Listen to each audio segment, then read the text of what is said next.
Hi, I'm Russ Segner. We put this series together to feature narrow gauge layouts, seldom seen because they are not located in cities where we normally visit for national narrow gauge conventions. Thanks to the organizing committee of Jerry Cornwell, Pete Smith, Mark Lachey, Dave Adams, and Jeff Schultz. Information on this program is available at NNG at groups.io. We hope you will join us. So now for our program. We're going to do a clinic now, or have a clinic presented to us by Lynn Wickersham. And Pete Smith is going to introduce him. Okay, thank you, Russ. Lynn, our next speaker, started modeling Colorado narrow gauge in 1980. And since the early 90s, he's been modeling the Gilpin tram in ON2, along with mines, mills, and smelters that narrow gauge supported.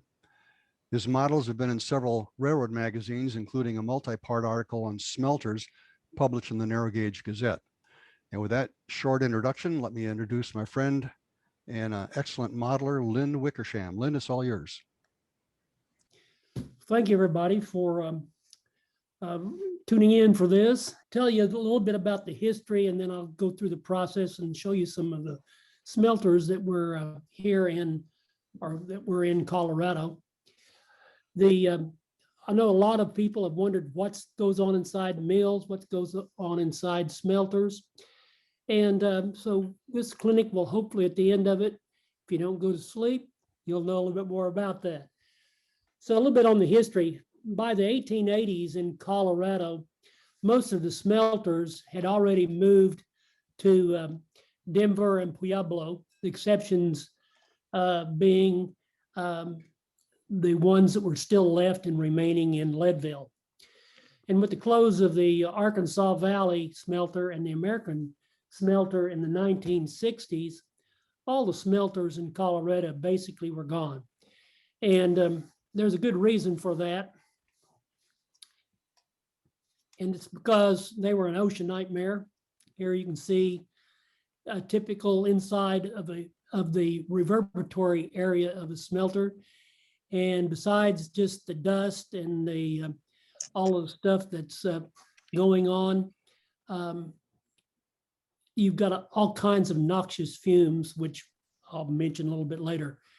But you can see it's not a place that you would want to go in with clean clothes or if you had respiratory problems. So why were smelters used sometimes, and why were mills used sometimes for processing ores? Well, mills would be used for ores that had low amount of sulfides in them, because these would be ores that could be broken down with water and grinding. Whereas smelters treated ores that had a high content of sulfur, and because not sulfur and sulfides, same, because they would not break down with water. So they had to develop a process to be able to get the precious metals out of these high sulfide ores. And that became what's known as smelting.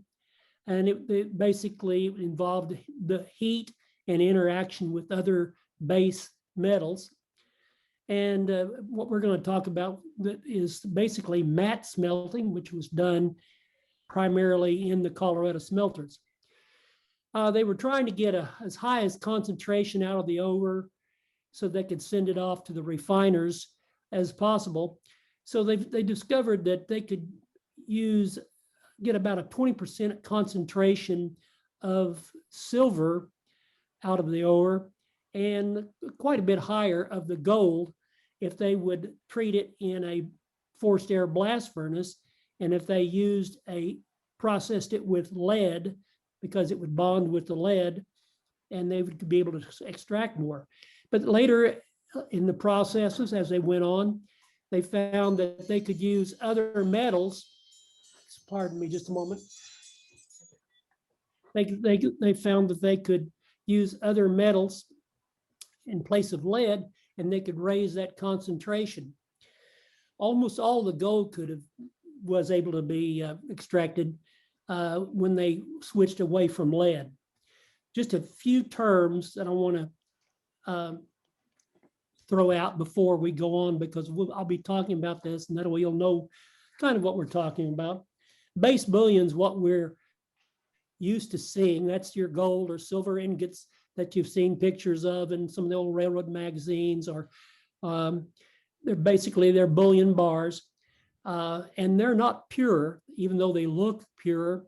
They're ready to be, they're the byproduct, they're the final product of the smelter, and they're ready to be sent off to a refiner, which is a whole nother subject in itself. The ore, when it was placed into a furnace, it was called a charge. It was a mixture of ore, flux, and fuel. And so that was what's known as a charge. A flux was added, and that was a material such as sand, fluorspar, or limestone, and furnace slag.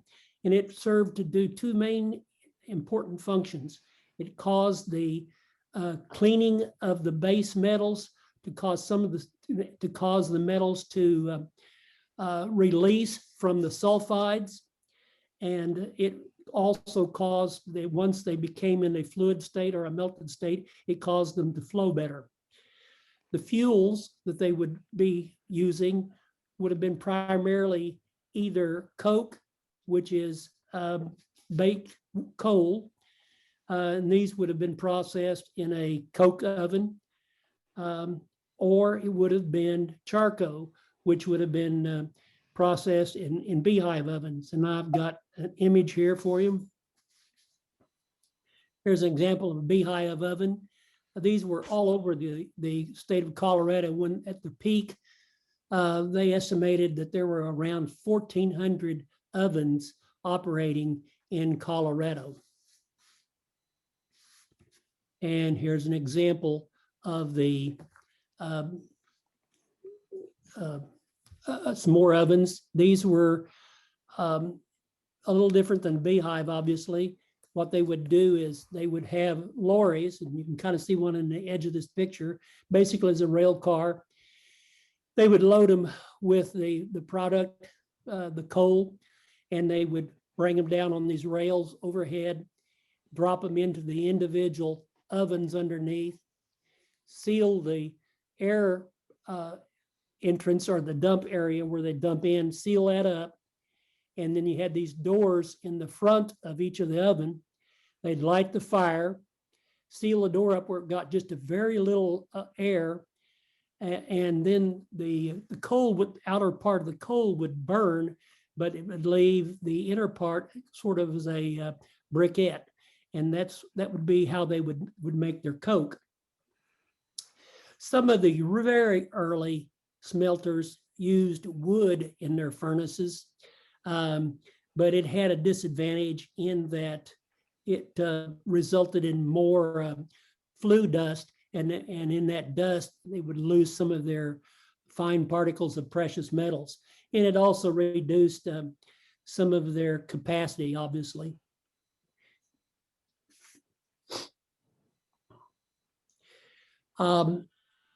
Matte smelting was basically, like I had alluded to earlier, it was a means of extracting the precious metals with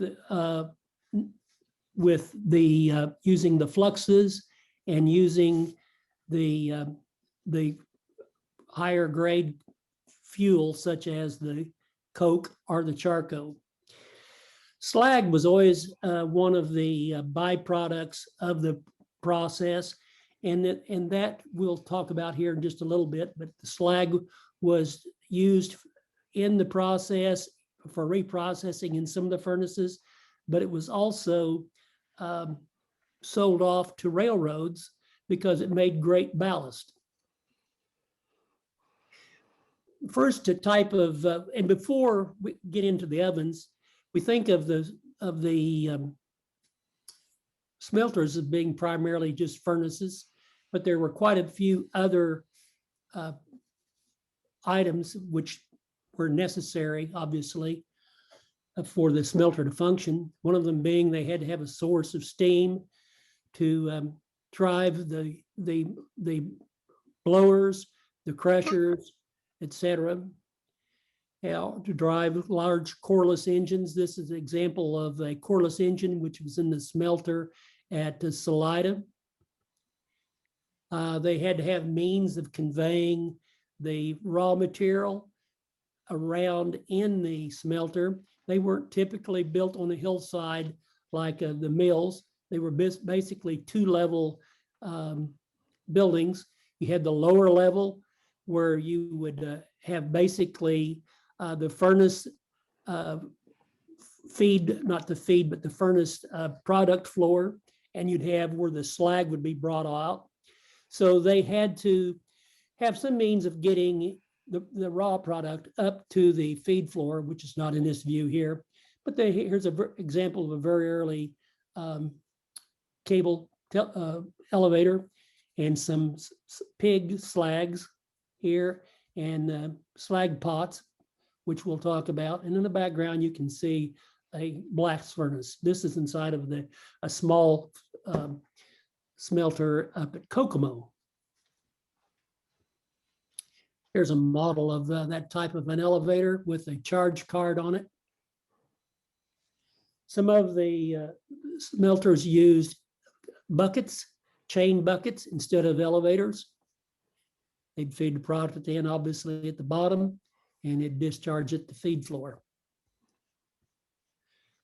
There were always crushers there because they needed to crush the slag up for reuse. Occasionally, they'd have to crush some of the flux up. So they would have jaw crushers. They would have Cornish rolls for the breaking it then down into sizes they could put in the furnaces. There would be blowers that they would use to power the air into the blast furnaces. You would also have on the smelters that had blast furnaces, they had to have a reliable source of water. So they either had to be by a stream that wouldn't go dry on them, or they had to have some means of storing the water. Charge cards, which I've already mentioned. Here's an inside picture of a smelter at Salida. You see a charge cart. You see some slag molds. Here's an example of, this is most what you would see in a smelter, the early smelters, and that's the wheeled slag pots. Excuse me. You would have portable four hearths or settlers, and we'll talk about that when we get into the furnace itself.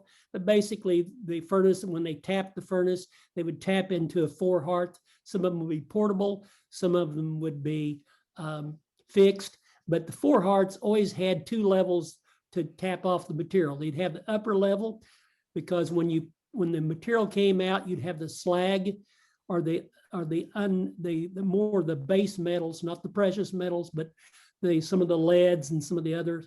They would float. They would come to the top, and they would crust over pretty fast because it'd be cooling.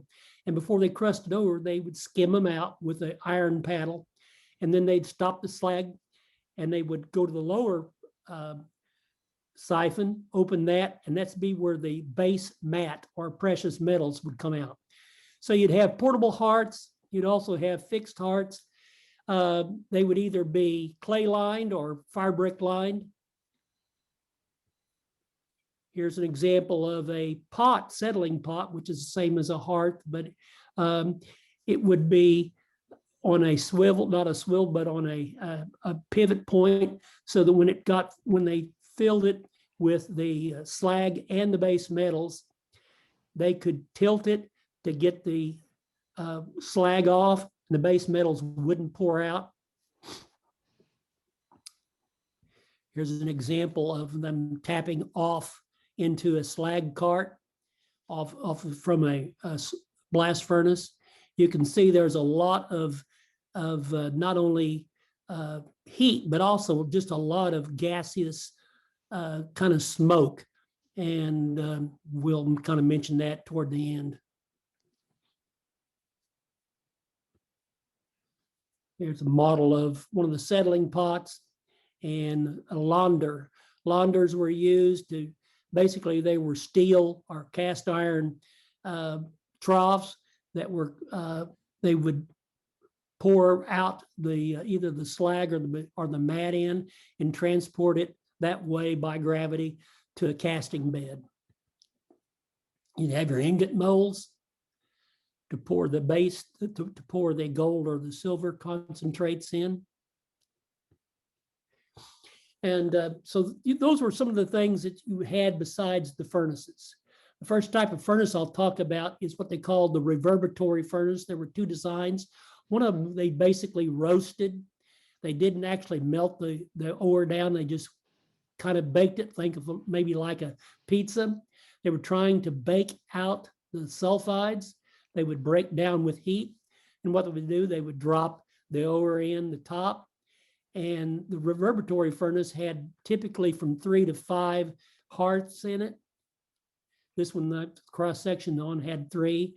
Here was your fire grate area. And the thing about the reverberatories, the fuel never came into contact with the product. So they would heat it here. You noticed it sloped down toward the back as they went further away from the flame. This sloped down, and what's not shown in this cross section is the roof would be vaulted like a wine cellar. So the reason they built it like that, it would redirect all of the heat down onto the product that they were trying to cook. The other type of reverberatory is the melting type. The difference in it was that it had a larger fuel area, and instead of having 3 hearths, it only had 1, and it was a concave hearth. And what they did in that, they actually melted the product itself. So reverberatories were either one of 2 designs, the roasting or the melting type. And when they used it, when a smelter used the reverberatory furnaces, they would typically be preparing the material for later use in a blast furnace, unless it was a smelter back in a very remote area where they didn't have a blast furnace, and they would use probably a combination of the roasting type and the melting type. And the big differences between the blast furnaces and the reverberatory, as I've already mentioned, with the reverberatory, the fuel separate from the ore, whereas with the blast furnaces, we'll see later, they're mixed together. There's a larger consumption of cheap fuel with the reverberatory as opposed to the blast furnace. So if you were in areas where you didn't have good rail transportation, if you were moving your product in and out by wagon, that would be a real detriment to using the reverberatory furnace. With the reverberatory, basically what they did is they would heat the oven, they would dump a charge in, and it would go into this first hearth, the one nearest the flame. And you would think that would be the hottest area, but that actually is the coolest. And as we'll see on some images here in a moment, along the side of the furnace, there are doors that they can open. So, because what they do, they'll dump it in, and they'll have to hand sort it, not with their hands, but they'll have to rake it with steel rakes and spread it out evenly. Yes? Okay. They'll have to rake it across and spread it. And about every 30 minutes, they have to open the doors and kind of move it around to make sure that all of it's being exposed to the heat. After about 4 hours, they moved it over to the second area, dumped another charge in here, and they would repeat the same process for both of these hearths. After about another 4 hours in the roasting, this charge would go here, first charge would go here, and they'd dump in another one. So when they got through with the product in the roasting oven, it had been in there about 12 hours. It would require a lot of skilled labor because men needed to really understand how to best move the product around and do it quickly, because whenever they opened these side doors, they'd lose heat out of the oven, and they would have to change the draft in the chimney. So all of that would cool the oven. So they needed to be quick and very efficient in what they did. All roasting was done in 2 stages. They would bring in the ore before it went into the first roasting oven. They would run it through usually Cornish rolls and break it down to about a 1/16 of an inch diameter and put it in and roast it. When it was finished being roasted, they would open the doors, scrape out all the product as fast as they could, close the doors off of this third hearth, and they'd take that product and they'd take it back to either Chilean mills, or they'd take it back to a ball mill, and they would grind it to a very fine pulp and usually add hydrated water to it, lime and water, and they would send it then back to a different reverberatory oven, which would be the same as this, but it wouldn't be the same one which they were doing the primary cooking in, and they would repeat the process. So you say, why did they do that twice? Well, the first oven primarily gets off the majority of the sulfides, does the majority of the breaking down. The second one, they get it more finely ground, and they put it in and cook it for another 12 hours and finish off breaking down all the sulfides. Once they were through with their second baking, they would brick up all this pulp into molds and make it with lime, and they would let it dry, and they'd send it off to a blast furnace. Some smelters had both reverberatories and blast furnaces. For those that didn't have blast furnaces, they would use also then a melting reverberatory. It was a much simpler process. With it, basically, they would have it would be top fed just like the others. The drawing just doesn't indicate that, but it would be concave, and it'd just be one large hearth. And they would drop it in. They would scrape the pulp up against the side walls as much as they could, and up near the flame bridge, because the product was very corrosive, and the heat, between the heat and the corrosiveness of the pulp, it really attacked the refractory brick. So they were trying to do that to protect the refractory brick and allow these ovens to last a little bit longer. The reverberatory and the blast furnace, both, I'll just mention at this time, they were continuous processes. This wasn't something they'd come in and they'd run for a day and then go home. It was a 24-hour operation, much like a petrochemical factory. They would only shut down when the ovens needed repair. And typically, the reverberatories had about a 6-month life before they needed to be broken down. They wouldn't completely dismantle them. They would access through the side doors or through the feed doors on the fire area, and they would send men in there, and they'd repair the refractory material and get them fired up and go on down the road again. Here's some pictures of some reverberatories. This is from out of the Boston and Colorado smelter in Denver. You can see that this was a melting type. It is the fire area is back in this area, overhead bins. Here were some fire door or side tap doors here and here. And here you would at the back, you can't hardly see it real well, but there is a settling pot and a launder that goes off, and they would tap it out of the back. because this would be the hottest part. This would be where they'd be getting their purest product. Another shot of a reverberatory. This one better shows the arched roof. This one has 3 hearts in it. It too is a melting. Obviously, it must be in between processes for a breakdown, or I wouldn't think these guys would be setting here, be too much heat.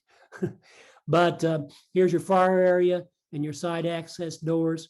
Here's your draft damper where they can open this when they need to open the side door so they can reduce the draw through the chimney. Launder, taking the product off. And if you, it's very hard to see here, but there's a horse there pulling a cart, moving stuff around in the smelter. Another shot. Here you can see the rakes they used to work through the doors. And here we see some slag that had been pulled out. This is a melting oven, been scraped out. They cast into sand beds. Sometimes they cast just directly, let it pour out into the sand, and it'd make blocks. Sometimes they'd pour into ingots. It just depended upon the smelter's mode of operation.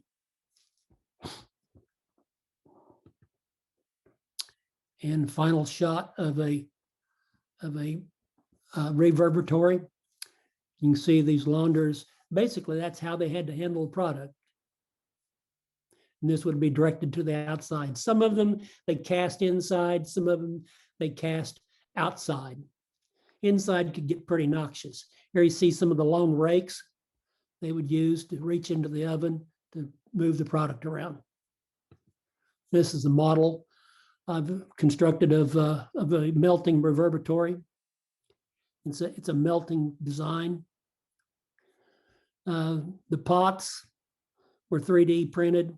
Everything else was individual pieces built up. The other means of treating or smelting was through blast furnaces. Blast furnaces were much more. They could produce a much more quantity, but not quite as rich as the reverberatory. The reverberatory had a higher concentration of the precious metals than you would have with a blast furnace, but they did pass a lot of material. Typically, you couldn't process ore, sulfide ores, in a blast furnace. It had to be either a low sulfide ore, or it had to be ore that had already been through a reverberatory. And so there's a couple of main pieces of the furnace I'll point out here. This area down low that has kind of steel encased is known as the crucible. Here you see a spigot at the top. That's the spigot or the siphon for the slag. You can't see it on this image because it's on the blind side of the image, but there will be a spigot like this lower down where they pull off the mat. Then you have these air blast pipes that would be on each side and at the back. And they were called tweers. And then you had your main air supply pipe, which would have come from an in-plant blower. You'd have your water piping around. They would feed water in low. You can't see the piping in here, but it'd go in low and it'd overflow as it warmed up in these troughs, and it would be wasted to a creek or somewhere. You'd have the area that they call the smelting area or smelting column, and it basically started above the tweers right about in here, and it went all the way up, and on this back furnace you can see the top of where the feed floor was. So you would have solid material. The only melted material would be below, basically where the air was being injected, where you would start really getting more temperature and it would start melting the ores. These hearts, some of these blast furnaces, these were quite large, the ones we're seeing here. They varied in size. Crucibles, typically from about 3 feet wide, anywhere up to about 6 to 12 feet in length. And they would discharge into slag pots for the slag and a 4-heart that we've already seen pictures of over for the matte material.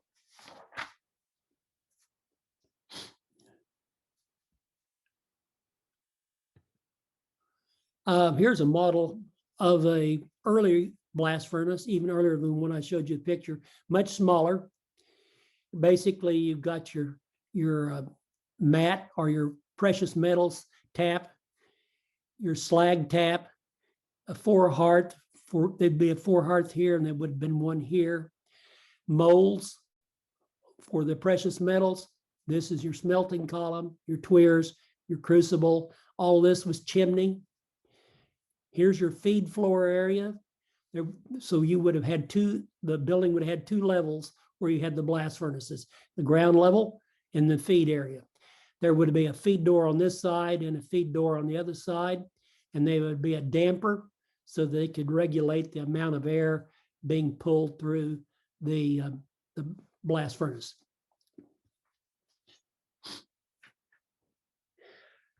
The charge for a blast furnace was very different than a reverberatory. Reverberatory, they're just loading in raw ore unless it is a melting one. And then they mixed in raw ore, and they would mix in, and I failed to mention it, they would throw in a little slag to get a little bit better separation on the melting. On a blast furnace, the charge was meticulously made up of about 3 components. They would put in about 50% of the charge, and it would all be brought in by hand. It wasn't mechanized. It'd be wheeled up, dropped at the doors, and it would be shoveled in by a feeder on the man, much like a fireman, only much larger area to cover on each side of the furnace. And about 50% of it would be roasted concentrates that had already been to the reverberatory. About 17% of the charge would be unroasted, rich, low sulfide ore and some dolomite, limestone, or fluorspar for flux. And then the rest of it, about 33%, would be slag bricks that they would throw in to help cleanse or to separate and further help the metal to flow once it becomes molten. As the charge smelted, what they did, they would fill it full with the product. They put the first product in would be the coke, because that was what's going to burn and put the heat in. And they put that in first, and then they put in the charge. And as they're tapping it off, the level of the charge obviously gets lower. And they would fill it all the way to the feed door to start it. And as they tapped it off, it gradually go down, and they would be continuous charging then by hand. They'd put in another layer of coke, and then put in the charge made up of the products I just talked about. Most of the furnaces were the very large ones. They would tap them almost continuously. The smaller ones like this, they would typically let them run for a while until they felt they had enough molten material to tap off. They'd bring off the slag into the 4-hearth. And once they got through with the slag, then they'd go around and pull out the matte. The slag would go to the slag heap, and the matte would go to the molds. Here's a little bit better picture. See a little bit better detail and get an idea of the size of a small furnace. You got your tuyeres, your water delivery, your water trough for discharge, and up above is the feed floor area.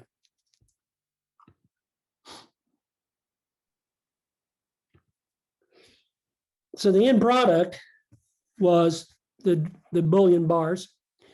This is from a small smelter in Buena Vista.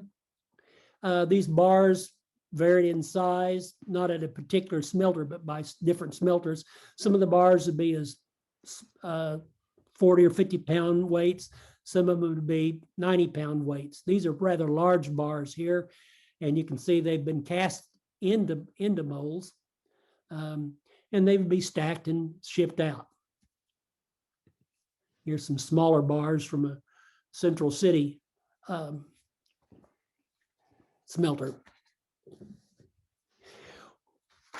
I had always thought up until some time ago that smelters, when they got through, you had a high purity of either silver or gold or whatever they were processing, but they were concentrated, not near purity, but they had the impure metals, or a lot of the impurities pulled out, but they weren't like 90% pure gold or 60%. They had to be sent off to what they would call a refinery for further processing to get the ready for selling it to the mint or whoever was purchasing the precious metals. The guys on the working in the blast furnaces, they would have a crew feeding it, and their duties typically, they would be responsible for wheeling the ore and the fuel from the stock bins to the charge scales, because they had to weigh each of the charges to get the right percentages. They had to then transport that to the feed doors, hand shovel it into the furnace doors, into the blast furnaces, and then that pretty much kept them just hustling around all the time. The guys down on the ground floor, or what they would call the ground or slag floor, they had a little bit easier job, but it was a little bit more hazardous because they're more around the fumes and around the molten product. They, though, were responsible for regulating the water cooling jackets in the blast furnaces, keeping the tuyeres clean and open, separating the slag and the matte, tapping them off and discarding them either into the launder or outside the building. And the guys, and then they would also have someone who'd be responsible for pouring the ingots, or pouring the precious metals into the ingots themselves. Well, the cost comparison briefly between reverberatory and blast furnaces, it depended on, boiled down to really location. If they were in a remote area where where the smelter was a long ways from rail source or cheap transportation, the reverberatory tended to be more economical and have a higher profit margin than a blast furnace. Because it just basically took coal or coke as a fuel source, but primarily coal,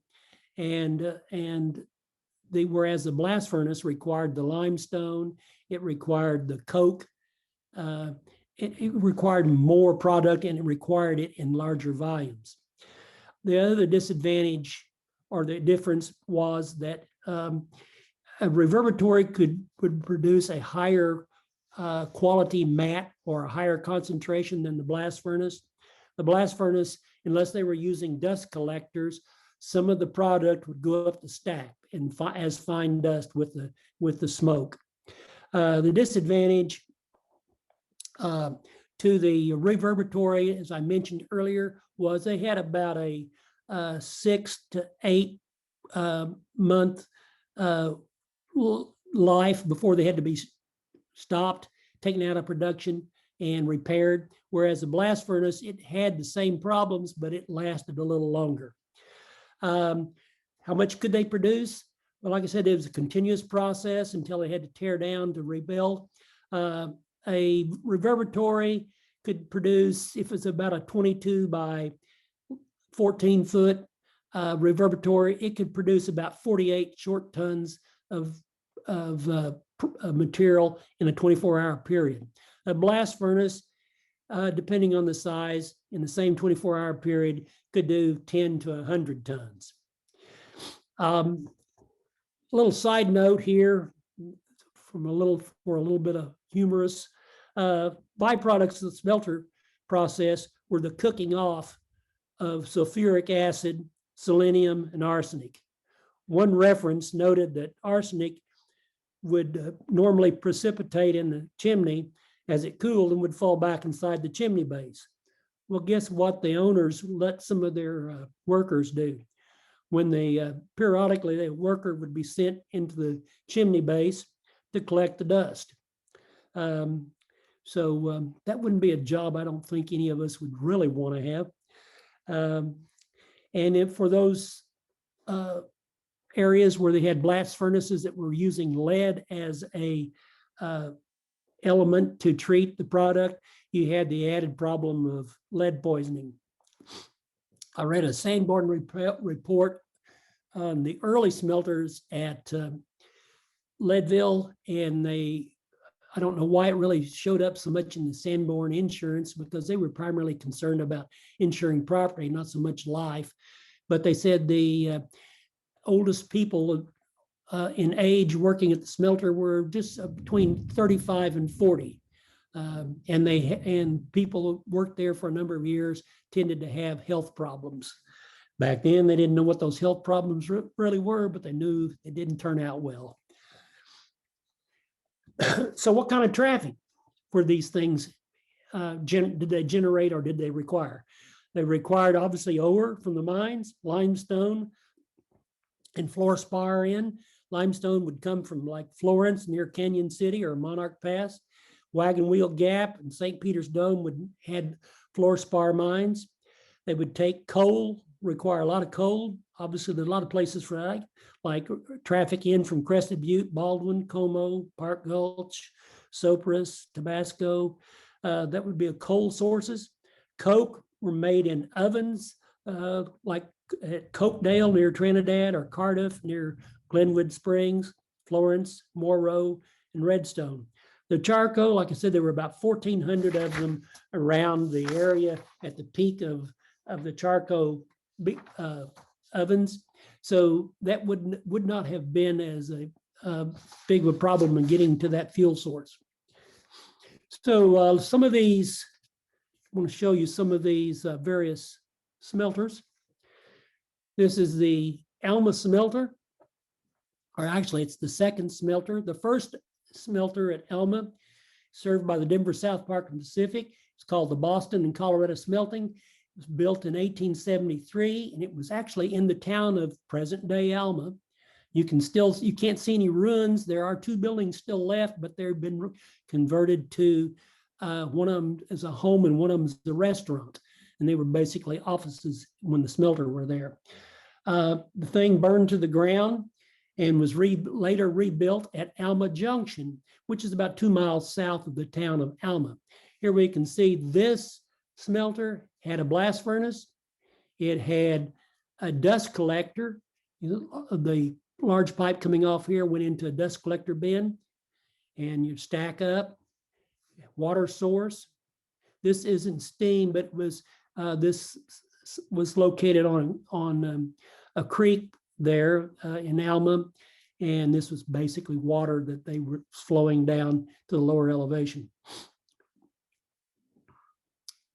Black Hawk was the site of the first successful smeltering in Colorado back in 1868.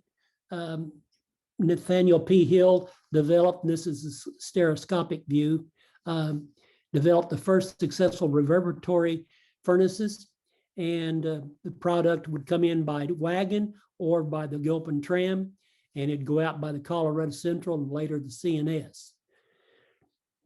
Buena Vista had, and I don't have a picture of the Buena Vista smelter other than the one I showed you with the ingots stacked up.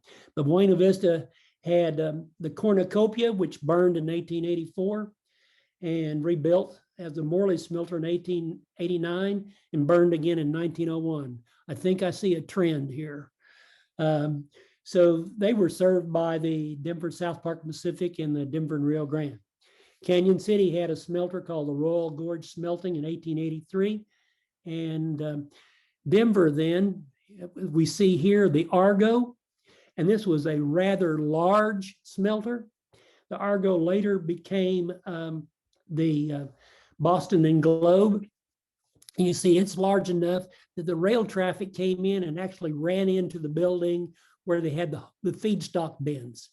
And then you had your furnaces back here, over in here. So it was a rather large facility. Here's another very large smelter in Denver. This is the American Smelter. Shows us a good example of several things we've talked about. This building here had blast furnaces, not reverberatories. Here's the top of the blast furnaces and the flue doors where they could control the draft. Large pipe off where they'd go down into the dust chambers. Two furnaces to each dust chamber and then stack up.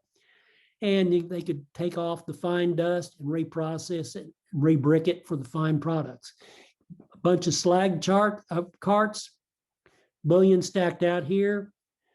And Pete had asked me about a week ago, said, what's that cattle car done there? I should have pulled his leg and said, well, they're burning cattle for fuel. But in one of my references, for some reason, they, not all the time, but frequently transported coke in livestock cars. I don't know why, but that was the purpose of that particular car. Durango, this was on south of where the present day roundhouse is and across the Animas River. They had reverbatories. By the size of this stack, even though I don't see the furnace tops sticking out, I would bet they had some furnaces in one of these two buildings, probably this one. A lot of slag. And this was the American Smelter. The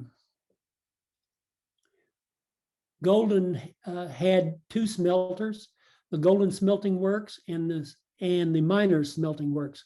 Colorado Central and the Colorado Southern later served them.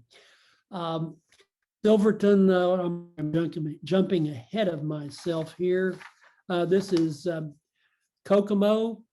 It had a very small smelter served by the Denver and Railgun Western. It was a blast furnace. We see the water supply coming in. We see the feed bins here. It looked like it was probably a single furnace design. Salida, I don't have any pictures of the smelter itself from back in the day when it was operating, but it was a very large smelter. It lasted from 1902 to 1920. It was located northwest of town in a place called Court, spelt with a K instead of a Q. And the locals called it Smelter Town. The interesting thing is that after several years of operation, the owners of the smelter decided they would build a taller stack. The stack they built was out of brick. It's 365 feet tall, and it cost them $1 million back in 1917 to build it. Made out of brick. Took them 2 years to throw the stack up. And they said the reason they wanted that taller stack was because it would allow them to process larger quantities of material. The reality was, based upon records in the newspapers, printings, is the farmers were having problems when they had the shorter stacks. They had a lot of crop failures. They'd come out in the morning and the livestock would be hoofs up pointing toward the sky. And the smelter got tired of buying off the farmers' crops and paying for dead livestock. So they said, we can process more by building a taller stack, and it'll disperse the fumes over a wider area. The Salida newspaper had an article saying that the trees on Tenderfoot Mountain had all died, and downwind of the stack, the crops were still having problems. This is Silverton. They had several smelters. You had the Martha Rose, the Rough and Ready, the Green, the Kendrick Helder. And then we have Lake City. This isn't Lake City. Lake City had two smelters. The Ocean Wave and the Lake City Mining and Smelting. This is Pitkin on the Denver South Park feedstock areas. Looked like it was being served or fed with a large mine besides the railroad. Your smelter buildings are down here, more out of sight. And Leadville at one time was home to 37 smelters, several of them quite large. This is the La Plata. It was one of the very large smelters. This is an early shot before it really grew. There's a building you can faintly see in the distance, which is much larger than the smelter building. And that was the feedstock building. And they had an enclosed ore transportation from that building into the upper level of the blast furnaces. There's 4 blast furnaces. Here's the casting areas outside. See some bullion, a lot of slag, and they have a rather tall stack also.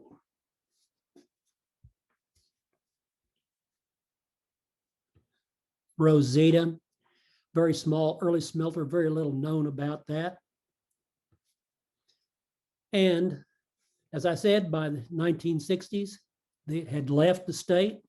This is the La Plata smelter that you saw just 2 slides earlier. Toward the end of its operations, when it was much larger, you can see that they had quite a bit of furnaces, and they happened to have a lot of slag.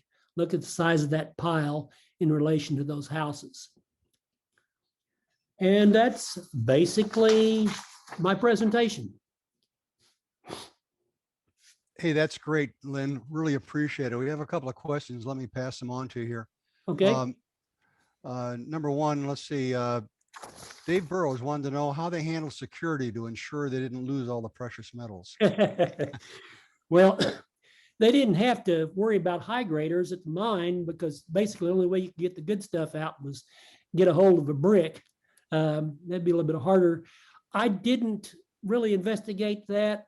I don't know if they had a real problem there or not. I know from a few slides that I've seen or pictures I've seen in books, they always show them stacked up and guys sitting around ready to ship them, but that's probably promotional type of stuff. Okay. And we had another question. Wanted to know about the roasters. The Durango smelter drawing showed a round roasters. Do you have any information about those? I didn't. I know there were several designs that the round roasters. Usually, if I've seen images of them in one of the engineering books that I have for mining and ore processing, and they were usually metal, looked a lot like the bottom of a blast furnace. But I can't answer that on the round roasters themselves. Okay. Thank you very much. That was a great presentation. Really appreciate it. And I'm going to turn it over to Russ. Okay, thank you. Thank you, Lynn. Lynn, do you know how late the smelter in Durango was still in operation? I went to college at Fort Lewis in Durango. Oh, and yeah. I remember seeing that, but I don't know whether it was still in operation. That would have been 63, 64, somewhere. Yeah. I do not know how late that one operated. I know basically the Argo, they knocked its stack down. That's the one that was in Denver, the large one I had a picture of. It had a very large stack, and it got knocked down by controlled demolition. Oh, probably in the 80s or something like that. I don't know. You could probably look up the American Smelter, Durango, and it would give the years of operation, because that was the name. It was right there, just south, a little bit west of the Durango, where Silverton Roundhouse down on the Animas River. Yeah, it was very, very visible. I mean, it stood out at that time. I just don't remember seeing smoke or anything coming out of it. Right. It probably wasn't in operation. Most of those smelters were gone by World War I, other than the big ones in Denver and then Pueblo, and then Leadville had 2 that operated until in the 60s. Didn't they do some processing of yellow cake in the American Smelter in Durango for the Manhattan project? I believe that they did, yes. So that would have been the mid to World War late II. 40s that it was still operating. Yeah, yeah. I believe they Oh. hauled everything from that Durango site out into the desert someplace because it was so radioactive. Yeah. Well, can you just imagine living downwind of one of those smelters, breathing all that crap? Lynn, the height of the stacks, did that have any effect on the draft, or was it just to disperse the contaminants further away? I think it would probably have some effect. Just how much, I don't know, but it was basically the one I was talking about there in Salida, and the one in a couple of them there in Leadville. They were having real problems with the locals. And so they probably invested, well, I know they did in Salida just to get the locals off their back. I mean, they were killing livestock on a regular basis. What about the people?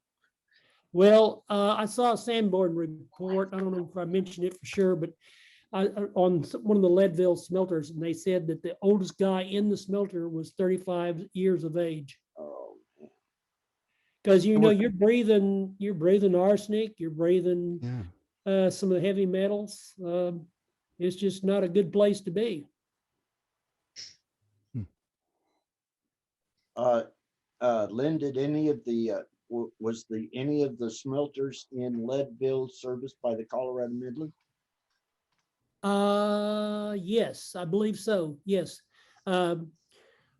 I've got one or two Sanborn maps I've pulled down, and they show the rail service that goes in to serve that individual smelters. And they've got like 11 maps in the Sanborn series of just the smelter area in Leadville. If you go to the Sanborn website, and you can look there and see the name of the railroad that was serving it. That La Plata that I had images of, it was a Denver and Rio Grande Western.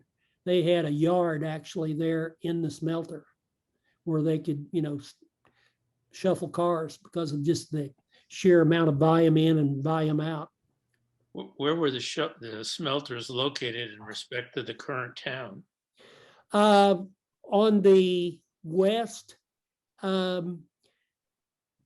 west and south of the town.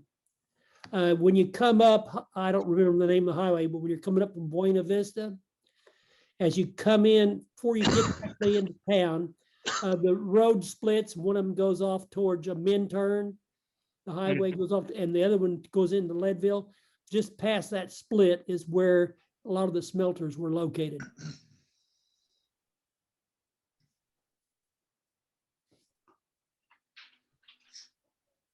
I can just imagine really what drove what few smelters out of business in the state was the coming of the EPA, which is not a bad thing. It's just that's what killed them. Well, obviously it got its name from mining lead. Where were the lead mines?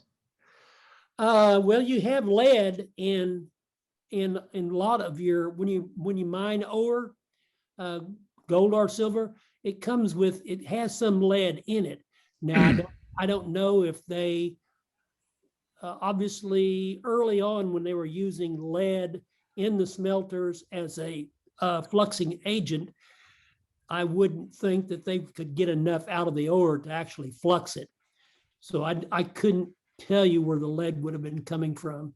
They didn't stay with lead a long time because it wouldn't concentrate the gold or the silver near as high as some of the other, like the limestone and some of the floor spars on blast furnaces. They did a much better job of cleaning the ore so they could get to it and concentrate it more. As I recall, I think during World War II again, the major mining in Rico was for lead. Oh, was it? Okay. I believe I read that in the RGS story, that there was a lot of, I mean, a lot of the silver bearing ore has a lot of lead content. With it. Yes. Yeah. In Well, in the 1890s, or I think when the government switched over to the money being based on gold instead of silver, a lot of fortunes were wiped out in that Leadville area. How did that affect the smelters? Do you know? Or how many really disappeared? Their last boom was really about the World War I, because there was a high demand for lead and zinc for the war. And once that was, basically gone away, there wasn't a lot of demand for their product. So that really killed a lot of the small players, and a lot of them concentrated to Denver. It's like in the mining, a lot of claims got combined into one larger, ownership. Well, a lot of them smelters got bought up and they got moved to Denver, where there was more manpower and they would have less overhead. Like the Alma Smelter I showed you, that was basically owned by the same company that had the Salida smelter, which was huge. Well, there's no reason having a small smelter, 50 miles north of where your main facility is. Just, buy it and truck the product, or not truck it, but railroad the product there, because they had rail connections to the DRG down there. And you were mentioning that, this was somewhat contaminated when it was smelted. What actually did they do in the refinery to further purify it? I didn't investigate that, other than I just did a cursory overview, because I had really thought up until not a long time ago that the refineries would send out basically a bar that you could sell to the mint. But it was concentrated, but it wasn't near ready for, somebody wanting to buy. Well, I'm going to pay you X amount of money per ounce of gold or silver. The refineries used electrolysis as one of their means of refining, but I don't know. I can't answer that truthfully. I just have to look into that, and I didn't go that far, because I was more interested in the smelters. Do you know how late the smelters in Silverton were still in operation? They were still operating when the Silverton, Gladstone and Northerly was in operation, so that'd be the 20s. And they were most of them were between Silverton. They were on what I'd call the east side of town, between Silverton and oh crud, I can't think of that other town that's about 8 miles up the gulch. But they were east of town. Well, I wondered, I asked that because the Idorado mining complex up on Red Mountain was still going strong even up into the 60s, but I don't know where their ore was going. Yeah, I don't know either. I used to go out there about once a year and camp and take pictures and look at railroads and stuff. And I know the Idorado was working up until, I want to say, about 74 when they shut down. But they may have been, I don't know which direction they were sending, but they had a tunnel between where you see it there just above Uray. They had a tunnel that went all the way through Telluride. Yes. And I don't know, I wouldn't think they'd be taking it to Telluride. I mean, it'd be easier to ship out of Uray than it would be out of Telluride. Yeah. So I don't know. My family got, above standard living because I think it was in the 50s sometime, the Idorado mines caught fire and all their timber shoring burned up. And they switched over to steel, and my dad sold them all that steel to reshore that. Oh, really? So we were fairly comfortable after that. Yeah, I was surprised because, there's small mines in Colorado still working, and then down around Victor and Cripple Creek, there's a huge reclamation for, open pitting, all the ruins. But there's a guy at our church that worked as a mechanical engineer at a complex, I forget the name of the mine now, but it's north and a little mostly west of Breckenridge. And they have a 10-mile long underground conveyor between the mine and the big molybdenum mine there. Right. And they're still working. It's in Climax. Pardon?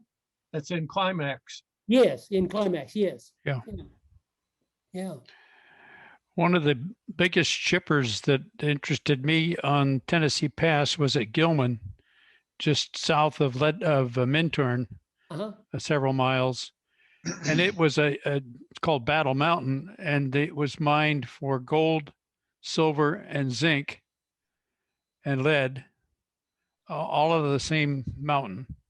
And it's go ahead. It was just honeycombed with tunnels, and it's a huge, big EPA site now. Yeah, it's. I was surprised on some of your big mines, the amount of underground workings they had. Before I got hooked on the tram, I was interested in the area around Cripple Creek and Victor because of all the mines, and the big mine there, and the name escapes me now, but the head frame just got pushed over about 10 years ago for the open pitting, but they had 74 miles of underground workings. And I just couldn't believe that. But I was reading a book about it, and they said, that at the end of operations, it was just 74 miles of just basically going all over the place. Of course, it was a 3,600 foot shaft too, going down. So you had a lot of levels you could work. Years and years ago, I did an audit for a gold mining company that was going to go public. And the folks that were there said, one of the things you need to be careful about in the Cripple Creek area is if you go off-road four-wheeling. Yeah. When they did the stoping, they just followed the vein. And if the vein went straight up and ended 5 feet from the surface, that's where they left it. So they said, out in the wilds around Cripple Creek, you might drop your car a couple of 100 feet into a shaft. Yeah. That's not an area to just tromp around in. Back in the 70s, when I first started going out there, some of the big mines, they'd all been closed down by then, but they weren't fenced off or anything. I know I went up to the Independence, and you could walk right up to the shaft, and if I remember right, that's a 2,100 foot shaft. You could walk right into it. I mean, the collar could collapse on you, if you got too close. If you fell in, there's no coming back. Okay, on that happy note, Yeah. I think it's maybe time to call it a day. We hope you enjoyed this. We look forward to seeing you again. The next session will be posted on the group's IO NNG several days before the next program. Look for the link there.